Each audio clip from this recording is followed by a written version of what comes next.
டேய் பையா, என்னம்மா? நேற்று அந்த ஆள் குச்சி விட்டு தகராறு பண்ணியிருந்தான், போலீஸ் பிடிச்சி பண்ணாங்க. நீக்கும் குச்சி விட்டு தகராறு பண்ணீங்களா? ஆமா.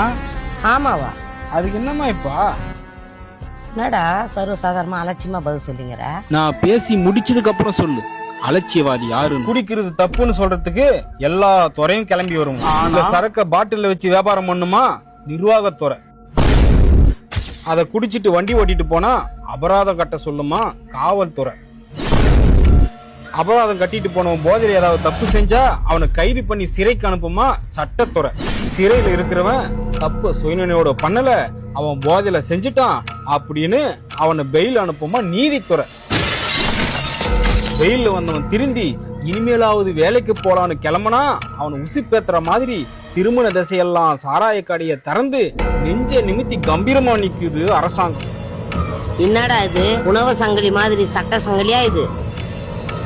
சட்ட சங்கிலி இல்ல, சட்ட சிக்கல். சுருக்கமா சொல்லணும்னா இவங்களே குழந்தைய கிள்ளுவாங்களாம், இவங்களே தொட்டிலும் ஆட்டுவாங்களாம்.